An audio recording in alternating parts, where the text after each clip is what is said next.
Welcome to Catch You Outdoors. I'm your host, Captain Rob Modes. This podcast is about living and playing in the Florida Keys, a 125-mile-long chain of islands.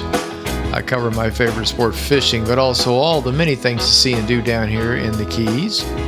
Catch You Outdoors is hosted by Spotify and also brought to you by your favorite podcast network. So kick back and relax with me in the Keys. This week's episode of Catch You Outdoors is number 147. Hello all. Good morning, afternoon, and evening. Once again, depending on when you've tuned into the podcast.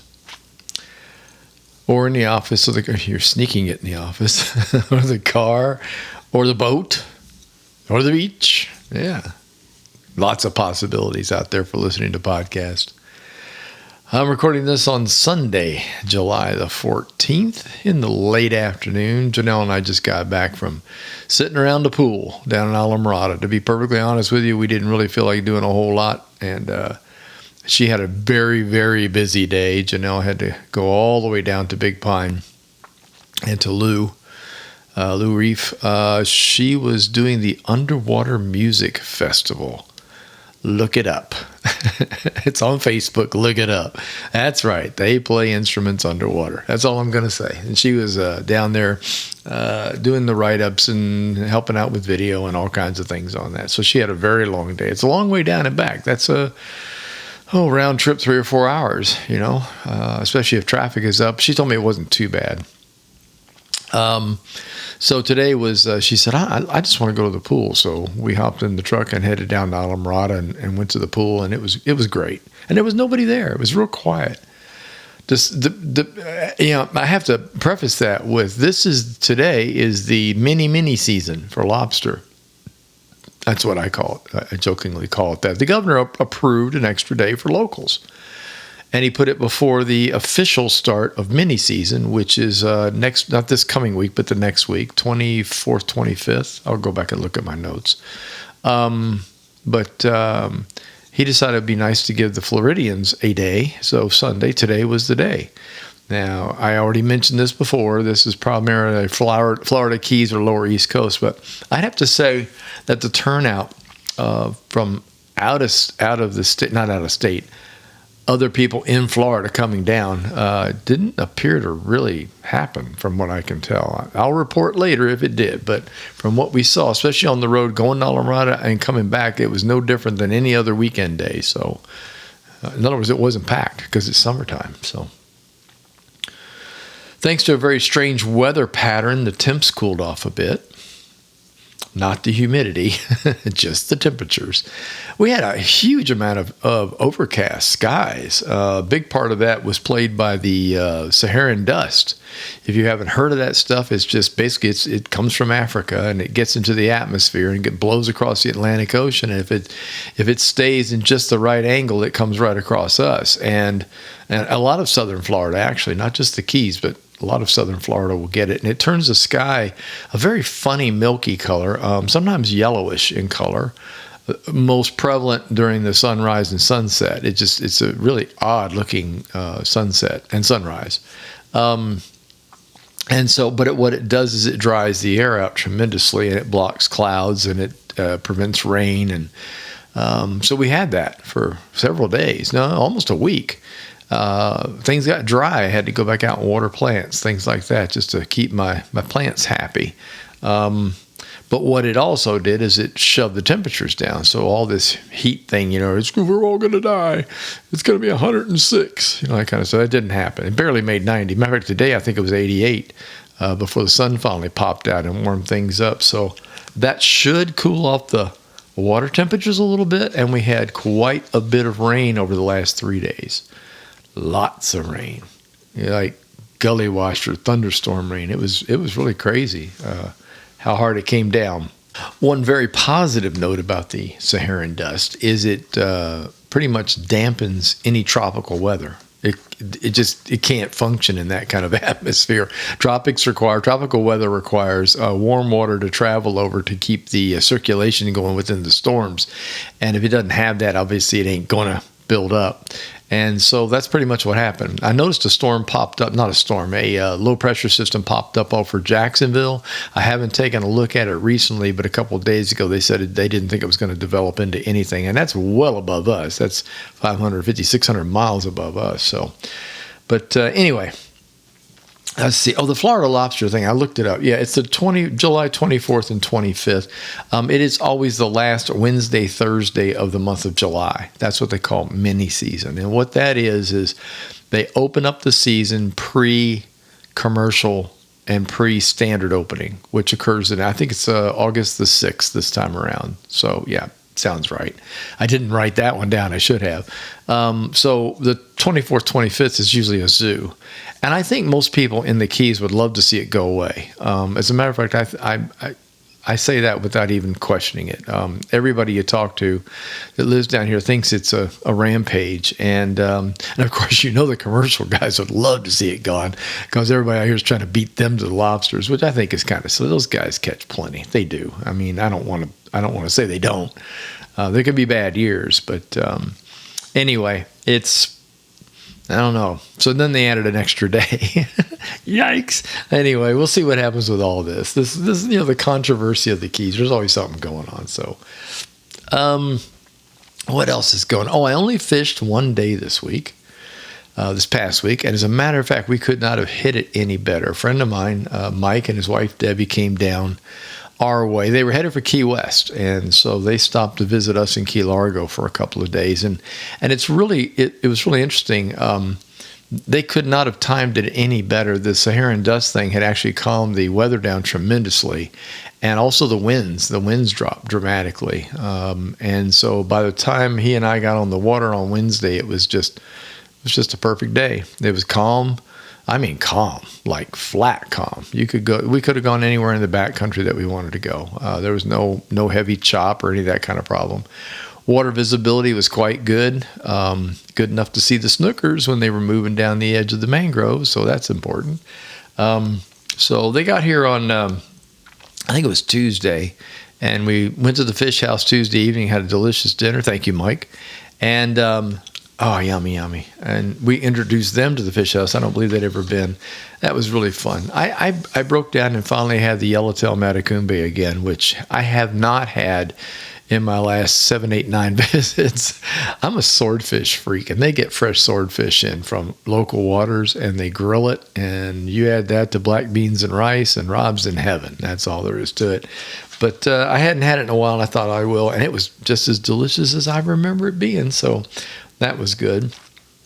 And then Debbie opted out of the trip the next day. She said she's gonna stay at the resort and hang at the pool. I can't say that I blame her. That's a good place to be.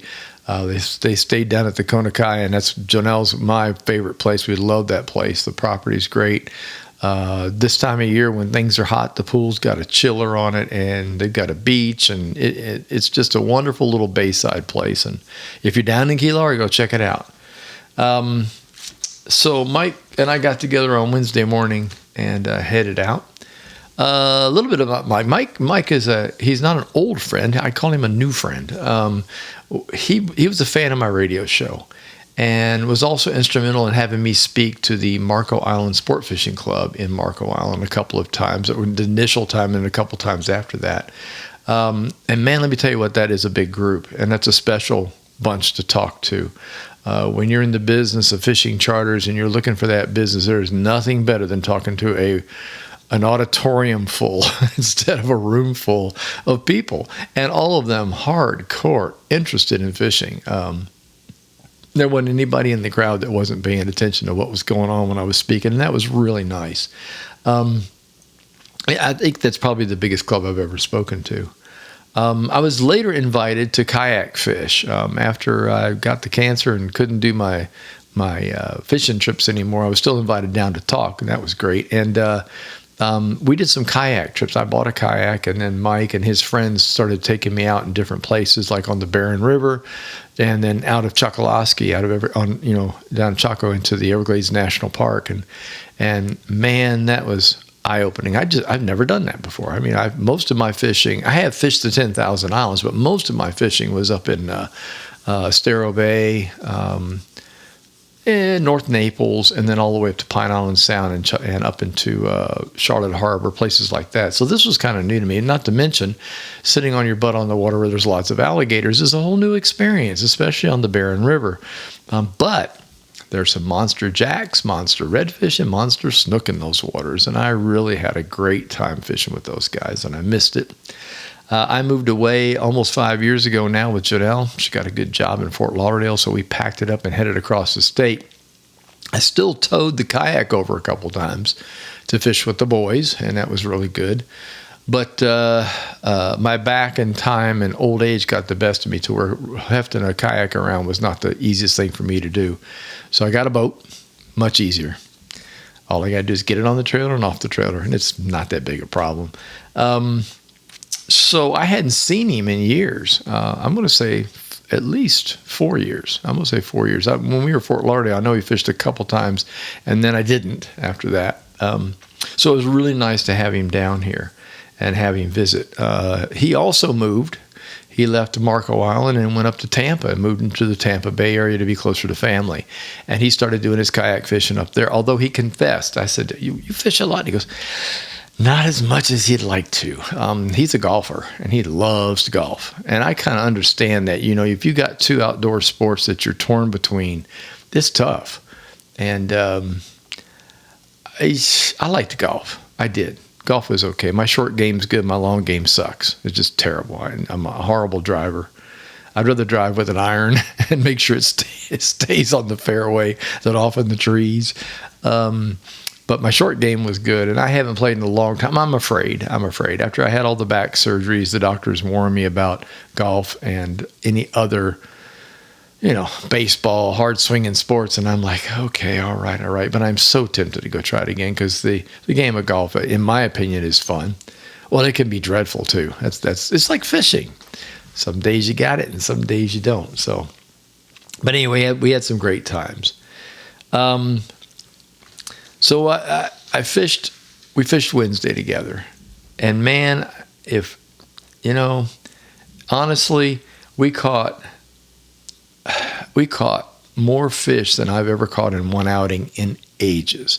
I mean, I've done it back when I was guiding. You get that home run day, that day that you're never going to forget. And I think I fished one day last week, and it equaled probably 3 or 4 total days as far as fish count. Getting fish, finding fish, it was truly epic.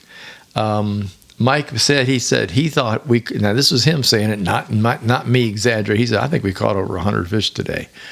And I thought, well, maybe. And he said, no. He said that first flat we hit, we probably caught in the high 40s on sea trout.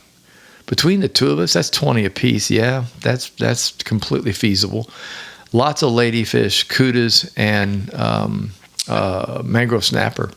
So we caught an awful lot of fish in the first stop. And then after that, in a second stop, we got kudas and snapper in stop number 2. Nothing else. I was hoping we'd get some more trout and stuff, but we didn't. Next stop, we got kudas, a big snook, and some keeper snapper. And Mike actually spotted 4 snook altogether, had some good casts toward the first ones, but Mike nailed the last one. He dropped that jig and soft plastic about maybe 4 to 5 feet in front of it. And as it went down, he just gave it a little jerk, and that snook ran over there and just picked that thing up like he hadn't eaten in a week. And got himself a really nice snook. And that'll be photo. I always post what I talk about on Wednesday. So if you pick up the Facebook catchyououtdoors.com on Facebook, I usually post 4 or 5 pictures. I'll make sure to throw Mike's picture up there with his snook. But that was awesome. Next stop, more kudas and more snapper. Seriously, we did 41 miles on the boat, 41 miles moving from spot to spot, and every spot was just on. Combination of good tide, I guess.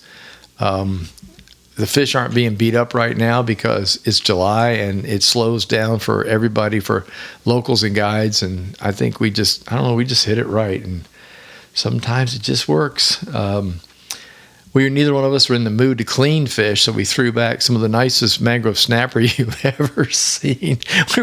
By the time we threw back the fifth or sixth one, we're looking at each other like, should we have done that? And yeah, whatever. We got back, it was a hot day, and I didn't have to clean fish. And we've got great seafood restaurants around here, so we can just go eat seafood that somebody else has to prepare and fix. And okay, so I'm old and I'm getting lazy. What can I say? I think I've talked about this before. Being a guide, I still have a slight guilt trip on the amount of fish that I killed and cleaned over the years. And you get to a point where you're like, let's just let them be. You guys, I'm sorry. Grow bigger and have more and all that kind of stuff. Let's see. Baits. Yes. Okay. Well, we used artificials the whole time, and we only used soft plastic artificials the whole time. There was no reason to change. I mean, perfectly honest with you, if things slow down or things stop, well, then you can switch off, but we just didn't have to. We used the Gulp Swimming mullets. Everybody knows that's one of my favorites, the soft plastics. They're the 4-inch version. We used the pink shine until we ran out. That ought to tell you something. We had white, so we started using white, and then we had some electric chicken. If you don't know what that is, that's kind of in the world of the swimming mullet. It's a green and pink combo. Ugly, but the fish liked them. I caught quite a few fish on it, to be honest. I was kind of surprised, but they liked that one too. I think they liked everything we threw. But we were forced to mostly white after the first stop. We went through so many pink shine that Mike told me, he said he's going to switch to white just to try to preserve some, but it didn't seem necessary after a little while. We started realizing that whatever we threw in there, they were going to eat. And white's the old color that I always fell back on, and I had quite a few of those on the boat. So before I discovered pink shine, or I should say before my friend Angie discovered pink shine, I was pretty much just using white all the time and catching plenty of fish, so it wasn't that big a deal. However, as soon as I got back the next day, I got online and ordered more pink shine. You cannot buy pink shine anywhere in a store. Well, come on, boys. I hit 2 tackle shops here in in Key Largo, and I hit Bass Pro down in Alamorada. Nope. And I'm like, man, guys, so maybe it's just best that I don't tell anybody. Shh, now everybody knows. But seriously, it's crazy. The electric chicken is something else that works pretty well, by the way. That is the weirdest of all lures. Now, in the world of Gulp, that's only 2 colors. It's a funny green, kind of like a chartreuse, a little darker than that, and then there's pink mixed in. Ugly thing. Fish liked it. Most electric chicken has 2 or 3 more colors in it. Sometimes when you get one, it's going to have a smattering of yellow. It might even have a touch of blue. You never know what they're going to throw in it. The basic colors are kind of a chartreusey green and pink. That's the hot colors, but the other colors can be mixed in. And I may have to look into this again. I did that years ago with soft plastic, started playing with it. One of my other friends that fishes with me, Salty Cracker, most of you know who that is, Mark. Mark loves that thing, and he showed me how it works one day with a little shrimp that he had that was electric chicken. He caught some really nice fish that day, so I know it works. On the sharp end, we use the Z-Man Trout Eye jig heads. If you don't know what those are, get familiar with them because they're great. I was reading a review by a guy. Where did I see that? It was in one of my I get fishing magazines like every other fisherman does.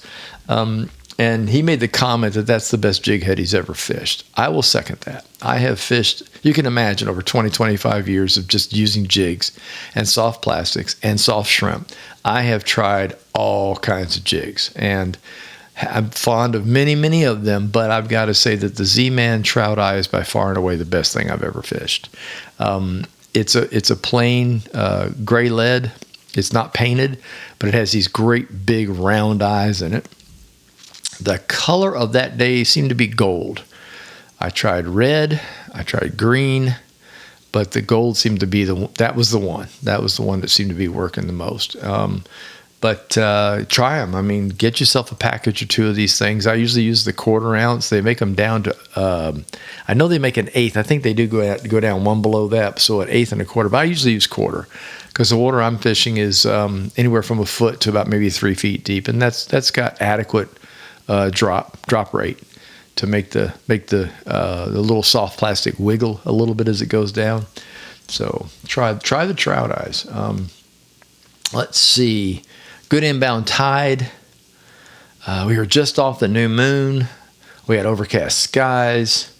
Only a tiny rain shower on the way home, so it was not a sunny day, but it wasn't a really off day either. It's part of that thing I was talking about with the dust. But all in all, just, a fantastic day. I just can't say more.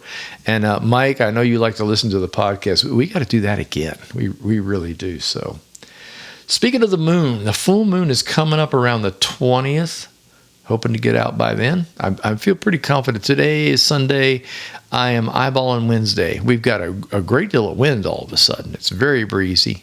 But things should help. There's some thunderstorms, thunder showers predicted for tomorrow, and then things should calm down again. And so I'm hoping Wednesday, looking at Wednesday to get back out there.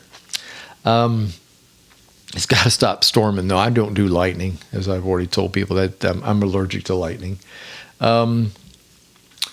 Some more good news. The Saturday red tide report that I receive every week in the email had no hits from coastal Florida. Yay. Good news.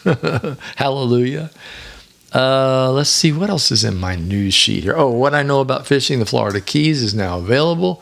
It's on my website at catchyououtdoors.com. Go to page 4 to order. Already selling very well. Get your signed first release copy while they last. I only ordered 100 because it cost a lot to print them, and I've made up my mind I'm not going to do it again. They are now available on Amazon. You can go to Amazon and order.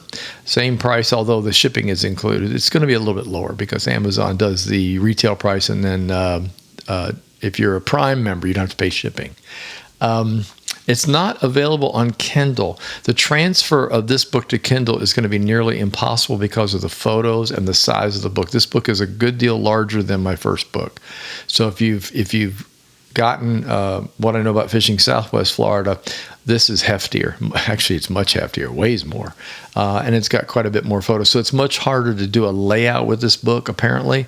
And so I'm not going to worry about Kindle. I'm just going to put it on Amazon in paperback. So there you go. And again, I'm not going to pre-print anymore because the inflation prices on paper and just, I don't know, we'll talk about it anyway. I was like, what? But anyway, it's available on Amazon. So both my new songs are out, Stone Crab Blues and Setting Sun. They've been released. They're available on most streaming music services for listening and download. So if you don't have a streaming service, you'll have to go onto Amazon Music or Apple Music and download it. It's a whopping 99 cents a song. Woo! I appreciate it, and thank you if you do. If you already are paying for a streaming service of some sort, I pay a monthly fee for Apple myself. You can listen to it that way. You can listen to all my songs on there, as a matter of fact, that way. And thank you very much. And yes, there are more to come. I worked on a couple yesterday, as a matter of fact. During the rainy, nasty few days, and I'm going retro, I'm going back to where I was talking. I did some tackle bag thing once again. I actually wrote an article about this for the Coastal magazine, and we all carry too much. Even after I pared it down, I carried too much, and I realized that after being out with Mike. I'm like, damn, you realize we only used like one tray, if that, of stuff, and even that wasn't an entire tray. And the soft plastics were those little gulp containers. I mean, I'm as overloaded. I had way too much stuff, and I usually do. I had discovered it after I fished with my daughter too, in the previous week with Jess, and I kept thinking, boy, I'm carrying all this stuff out there and loading it on the boat, and there's no point in it. I don't know. A lot of guys and gals will pack everything they own. I understand, but I don't know. So I started. Was the one that I take on the boat with me, and this is a rainy day. Yesterday, and like I said, Janelle was gone all day down at Big Pond. I'm like, what am I going to do with myself? And so I grabbed that big tackle bag and I started laying it out on the kitchen counter and seeing all what was in there, and it was atrocious. And so I started paring down into basically one tray. Can I get all I want in one tray for my backcountry trips? And then do the same for offshore. Well, by golly, I did. And it took a while because there's this old saying, this old joke, if you will, about guys cleaning out the garage, right? Okay, so they'll go out to clean the garage and they spend roughly 1 to 2 hours cleaning the garage and they spend 8 hours playing with the stuff they found. Well, you get the idea. A good thing there wasn't water nearby for me to start casting stuff, because that thing could have taken days to do what I did. But I finally got it down to a point where I am convinced that the jig heads that I'm using are what I love. The soft plastics are what I love. I also went through an enormous collection of soft plastics that I found in my garage. Whatever. I don't want to talk about it. It's a bad habit. And I picked out a whole bunch of them that have pinks in it, either pink striping or bicolor, whatever it might be. And I put those in the bag. Now, remember, this is just a little flat package of like 5 or 6 soft plastics, so I didn't go crazy overboard with this. As a way to test things, I guess I should say. But they're going to wind up on the same jig head. I'm sold on the jig head, so I don't need to worry about different jig heads right now. So I did that. I also added a few offset hooks. If you don't know what those are like old worm hooks. An offset hook is a hook that's got... how do you explain this? It's got a jagged L-shaped front end of the hook, so that when you put a soft plastic like a long jerk bait on, it'll go on straight. Look it up. It's in my book. Buy the book. There's a chapter on that. So anyway, I really like using those, and I really like using them in the summer because they work almost like a top water. You can put a soft plastic on that floats a little bit. I like the old Sluggos. Gulp makes some really good ones, things like that. And then you just put it on this hook that has no weight on it, and use it as if it's a little soft, top water fish trying to get away, basically, is what the idea is. And I added those. And that was it. I got it down to, like I said, pretty much a tray in the soft plastic packages, if you will. I also realized that I was being a very bad boy. I am not taking the fly rod with me. I don't know how this started. I'm embarrassed to say that I did it.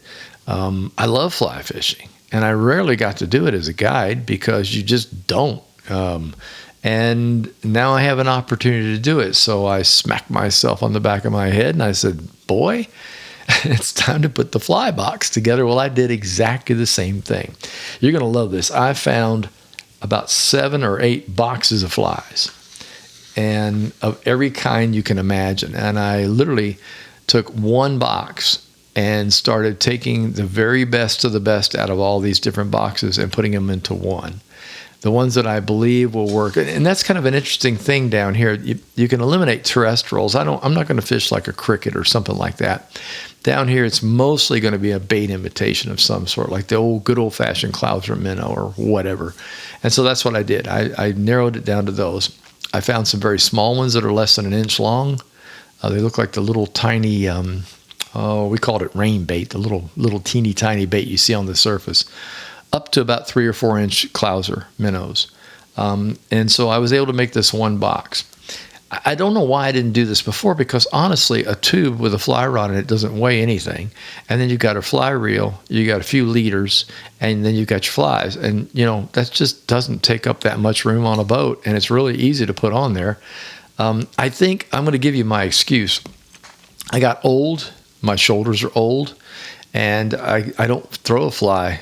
I can't throw a fly as long as I did before, I should say. I love throwing it. But after a while, your shoulders are like, boy, you better stop this, because I ain't 30-something years old anymore. And but that was no excuse to eliminate it completely.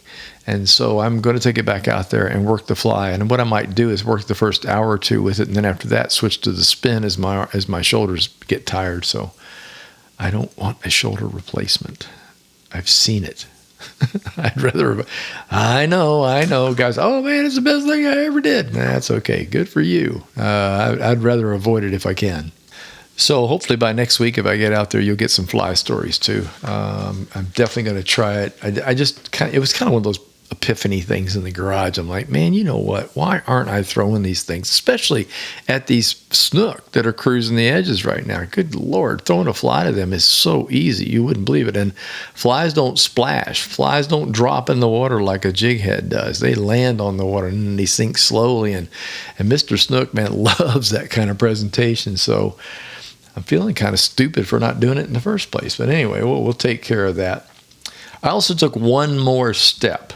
I cut back on all the superfluous stuff that I tend to carry. Like I was going through this one little box of mine that I have on the boat, and there were 3 pairs of pliers in it. 3 pairs of pliers on board. Why? Why in the world? I mean, maybe a backup, but 3? I mean, come on. But I'll let you know how these changes go after my next backcountry trip. And now it's time for, you guessed it, useless information.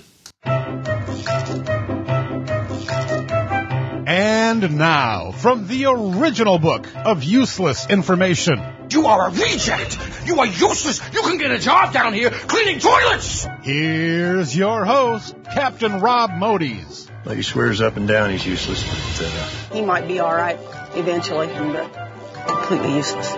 With useless information. Okay, here we go. This is another open up the book and, stick my finger in there and go, let's just start right here. No white man saw the Grand Canyon until after the Civil War. It was first entered on May 29th, 1869 by the geologist John Wesley Powell. I don't know. I find that kind of interesting. Let's see. It's forbidden to fly aircraft over the Taj Mahal. Number 3, due to precipitation for a few weeks each year, K2 is taller than Mount Everest. I would have to imagine that's snowfall, I guess. And last, but certainly not least, the Great Wall stretches for 4,160 miles across North China. I honestly, I knew it was really long, but I had no idea it was that long. So there you go. And before I go, I usually do this, right? The final words, as I've been calling this thing, some final words. It was really cool getting out there with Mike. The man can cast. He can drop a lure in front of a fish he's spotted cruising along the flats. He's also can tie his own knots. He can put an artificial soft plastic on a jig head correctly. This gives me more time to fish. Pretty cool, huh? Well, don't get me wrong. I love going out with beginners and amateurs too. I still love to teach. Matter of fact, it's hard for me not to teach. And Mike spent a bit of time trying to get his jig out of the bushes after an errant cast or two. So, so did I. But I'll give him some leeway because he was using my rods to fish with. And it does take time to adjust to someone else's gear, no doubt about it. Summer's cruising by pretty quickly, folks. We are already halfway through July. August will pass quickly, and suddenly the kids will be back in school. Do yourself a favor. Don't miss getting out there, whether it's fishing, hiking, camping, whatever. Make plans to visit the great outdoors before it's too late. I'll talk to you all next week. Thank you for tuning in. If you enjoyed listening, please tell a friend, leave a review, and don't forget to subscribe to the channel. The Facebook page is Catch You Outdoors. Website is catchyoutdoors.com, where you can find all the previous podcasts and a schedule of what's to come. Until next time, get outdoors and enjoy.